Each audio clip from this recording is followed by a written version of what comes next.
قال رسول الله صلى الله عليه وسلم بلغوا عني ولو آية۔ کبھی کسی عمل کو معمولی نہیں سمجھنا چاہیے، حتیٰ کہ چھوٹے سے چھوٹا عمل بھی کبھی کبھی مغفرت کا سبب بن جاتا ہے، اور پورے زندگی کے نیک اعمال ایک سائیڈ میں رہ جاتے ہیں۔ ایک بزرگ بہت بڑے عالم بھی تھے اور محدث بھی تھے، صوفی بھی تھے۔ انتقال کے بعد کسی نے ان کو خواب میں دیکھا، ان سے پوچھا کہ حضرت کیسا معاملہ ہوا؟ انہوں نے فرمایا کہ عجیب معاملہ پیش آیا، وہ یہ کہ ہم یہ سوچتے تھے کہ ساری عمر دین کی خدمت کرنے کی جو توفیق ہوئی، علم دین پڑھا، علم دین پڑھایا، حدیثیں لکھی، وعظ تقریریں کی، شاید ان بڑے بڑے اعمال میں سے اللہ تعالیٰ کوئی چیز قبول فرما لے تو اس کی بنیاد پر مغفرت ہو جائے۔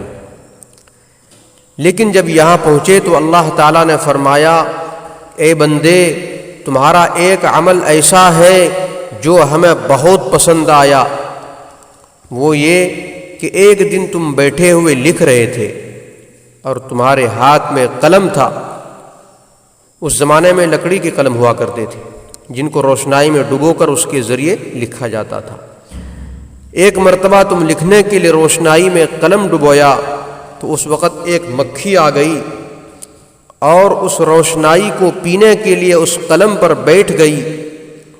اس وقت تمہارے دل میں خیال آیا کہ یہ مکھی بھی اللہ کی مخلوق ہے، پیاسی ہے، یہ روشنائی پی لے اور اپنی پیاس بجھا لے۔ اس غرض سے تم نے اپنا قلم تھوڑی دیر کے لیے روک لیا۔ یہ جو تم نے ایک مکھی کی خاطر قلم روکا اور یہ صرف اور صرف میری رضا کے لیے کیا، تو یہ تمہارا عمل ہمیں اتنا پسند آیا کہ آج ہم اس عمل کی بدولت تمہاری مغفرت کر دیتے ہیں۔